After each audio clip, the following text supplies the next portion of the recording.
तो हेलो दोस्तों, कैसे हैं आप सभी लोग। स्वागत है आप सभी का एक और नई वीडियो में। आज हम लोग जो है पार्ट 6 होने वाला है, जिसमें कि मैं ग्रामर का पार्ट 6 पढ़ाने वाला हूँ, ठीक है ना। देखिए, आज पार्ट जो है 5 होने वाला है रिफ्लेक्सिव प्रोनाउन के बारे में, ठीक है ना। तो रिफ्लेक्सिव प्रोनाउन भी काफ़ी इजी चीज़ है। रिफ्लेक्सिव प्रोनाउन में काफ़ी जो है हम लोग को थोड़ा सा दिक्कत भी महसूस नहीं होगा इसमें, क्योंकि रिफ्लेक्सिव प्रोनाउन जो है ना काफ़ी एक इजी चीज़ है। इसको समझने के लिए आपको हल्का सा बस दिमाग लगाना पड़ेगा और जादू हो जाएगा, आप समझ जाएंगे, है ना। ये चीज़ मैं आपको समझाने की कोशिश कर रहा हूँ कि थोड़ा सा दिमाग लगाइएगा और आप समझ जाइएगा इस चीज़ों को, है ना। देखिए, ये जो रिफ्लेक्सिव प्रोनाउन है, रिफ्लेक्सिव प्रोनाउन के मतलब पहले समझिए। रिफ्लेक्सिव प्रोनाउन आखिर होता क्या है, ठीक है ना। रिफ्लेक्सिव प्रोनाउन आखिर होता क्या है, रिफ्लेक्सिव प्रोनाउन कहते कैसे हैं, रिफ्लेक्सिव प्रोनाउन होता क्या है। देखिए, ये जो रिफ्लेक्सिव है ना, रिफ्लेक्सिव प्रोनाउन, ये लेटर बड़ा सा है। इसका मतलब क्या है, इसका मतलब बहुत आसान है और छोटा सा इसका मतलब है। क्या है, देखिए इसका डेफिनेशन ये यहाँ पर मैं लिख दिया हूँ, ये वाला, ठीक है ना। ये वाला इसका डेफिनेशन है, इस पर थोड़ा सा फोकस करिए। ये इसका डेफिनेशन, ये जो ब्लू में लिखाया हुआ है, देखिए, दिस प्रोनाउन, ठीक है ना, this pronoun end with the word self and selves, ठीक है ना। देखिए, रिफ्लेक्सिव प्रोनाउन ऐसे वर्ड है जो कि जिसका कि मतलब क्या होता है, रिफ्लेक्सिव प्रोनाउन ऐसे वर्ड है जिनके लास्ट में सेल्फ आता हो या सेल्फ्स आता हो, ठीक है ना। सेल्फ आता हो, जैसे कि आप यहाँ पर एग्जाम्पल के तौर पे देख सकते हैं। एक मिनट, मैं इसको यहाँ पर इरेज कर देता हूँ, ये जो मैंने यहाँ पर हाईलाइट किया था, ठीक है।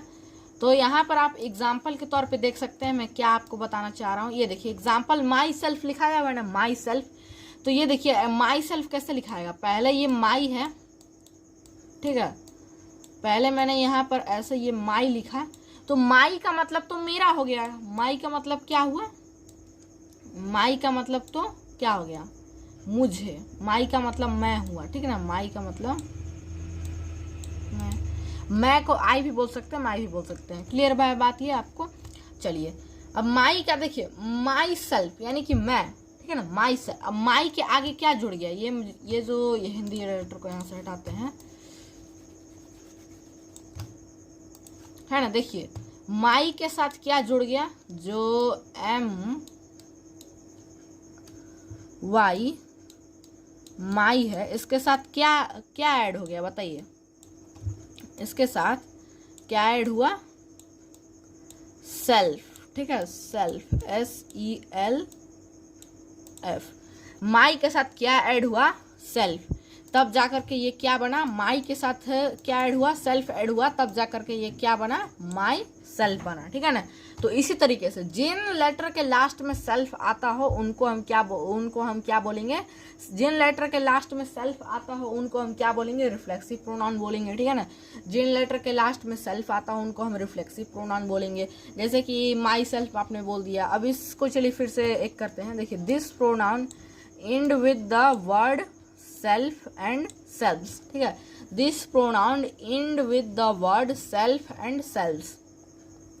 ऐसे वर्ड जिनके लास्ट में सेल्फ आता हो या सेल्फ आता हो, सेल्व्स आता हो। तो देखिए, माई के लास्ट में यहाँ पर सेल्फ आया है ना, तो ये क्या हो गया, माई सेल्फ क्या हो गया, रिफ्लेक्सिव प्रोनाउन। ये जो मैं यहाँ पर माई सेल्फ है ना,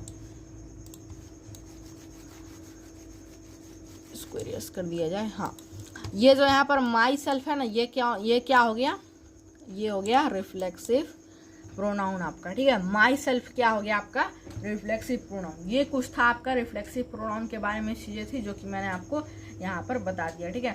तो रिफ्लेक्सिव प्रोनाउन आई होप कि आपको समझ में आ गया होगा। चलिए नेक्स्ट बढ़ते हैं लास्ट वाले प्रोनाउन के जगह पे, जो कि 8 नंबर का प्रोनाउन। वो वाले प्रोनाउन को हम लोग एकदम मतलब क्लियरिटी से एकदम समझ जाते हैं वो प्रोनाउन को। फिर रिफ्लेक्सिव प्रोनाउन के आगे बढ़ते हैं। क्लियर है। तो ये रहा आपके सामने अगला नेक्स्ट प्रोनाउन, जो कि क्या है, possessive pronoun.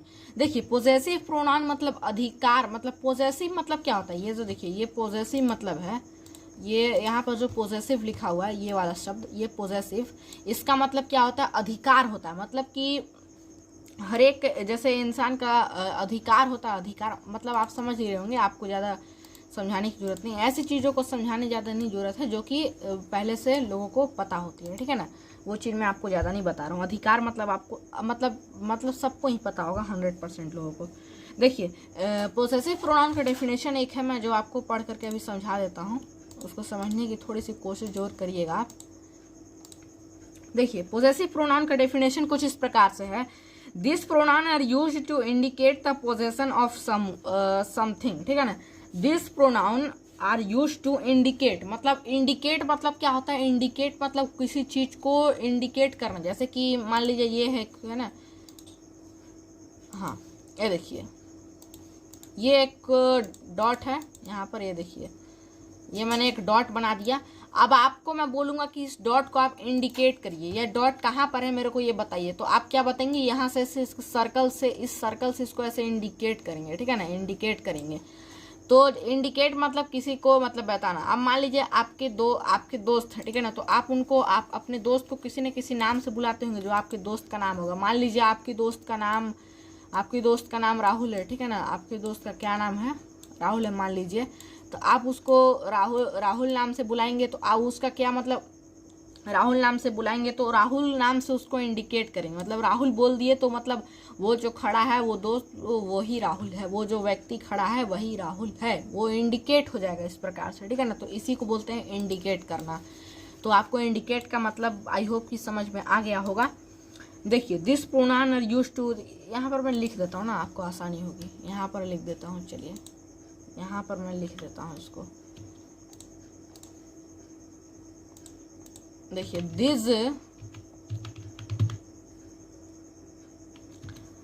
these pronoun are used to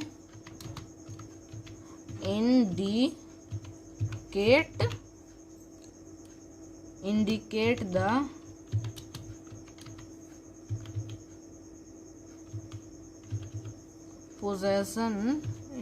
the possession of something, ठीक है ना, ऑफ क्या है, समथिंग।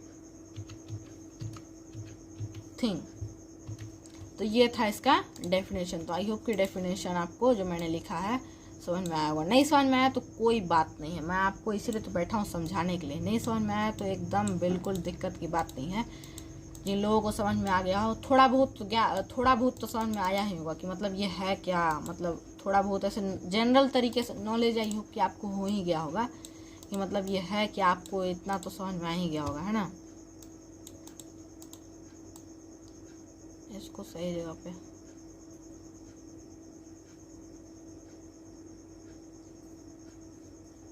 हाँ देखिए क्या है, this pronoun are used to indicate something, है ना। क्या लिखा हुआ है, this pronoun are used to indicate, है ना, यहाँ पर स्पेलिंग यहाँ पर मिस्टेक है, टाइपिंग मिस्टेक है, ठीक है, टाइपिंग मिस्टेक यहाँ पर है, उसको मैं सुधार देता हूँ, इंडिकेट समथिंग, है ना। देखिए this pronoun are used to indicate the possession, मतलब कि देखिए this pronoun are used to indicate possession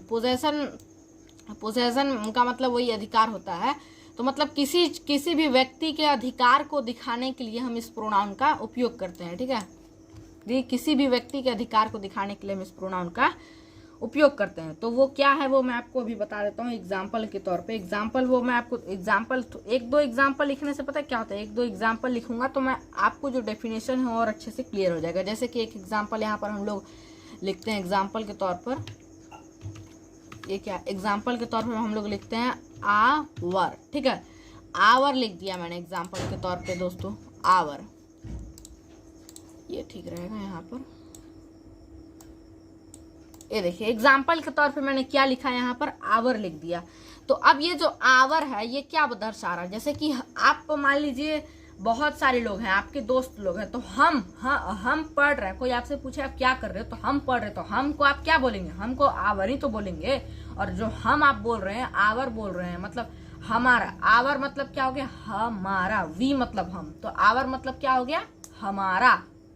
मतलब कि जैसे एक चीज बहुत सारे लोगों का होता है ना, जैसे कि एक ही बुक है, आपके घर में एक बुक होगा जिसको बहुत सारे लोग पढ़ते होंगे, तो बहुत सारे लोग, वो 10 लोग, मान एक बुक को मान लीजिए 4 लोग को पढ़ना है, ठीक है, एक ही बुक को 4 लोग को पढ़ना है, तो एक ही बुक को 4 लोग पढ़ने वाले, वो चारों क्या बोलेंगे, उनसे पूछा जाएगा तो ये वही ना बोलेंगे आवर बुक, मतलब कि ये हमारा बुक है, दिस इज आवर बुक, यह हमारा बुक है, यह हमारा पुस्तक है, तो यह हो गया दिस इज आवर मतलब क्या, वो दर्शा रहा है, मतलब कि वो इंडिकेट कर रहा है, इंडिकेट का मतलब यही है, जो ये इंडिकेट कर रहा है, ठीक है ना, इंडिकेट कर रहा है उसके अधिकार को, ठीक।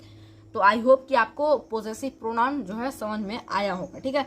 तो इस वीडियो में हमने रिफ्लेक्सिव प्रोनाउन और पॉजेसिव प्रोनाउन भी पढ़ लिया, और इसके साथ साथ यहाँ पर हमारा प्रोनाउन खत्म होता है दोस्तों, ठीक है। प्रोनाउन का यहाँ पर सीरीज खत्म हो चुका है, तो प्रोनाउन के आगे पार्ट्स ऑफ स्पीच के सीरीज में पढ़ा रहा हूँ। अगर आपने शुरुआत से नहीं देखा है तो शुरुआत से जाकर के देख लीजिए, मैंने नाउन को भी अच्छे से क्लियर कराया है और मैंने आज प्रोनाउन को भी खत्म कर डाला, ठीक है।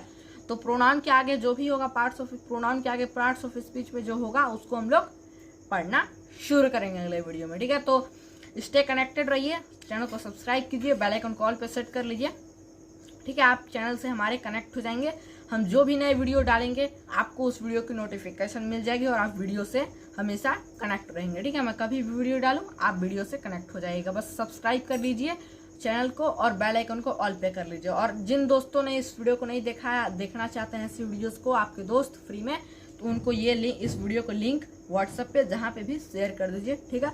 और वीडियो को बिना लाइक किए मत जाइएगा। तो मिलते हैं किसी अगले नेक्स्ट वीडियो में, तब तक के लिए bye bye and thank you for watching.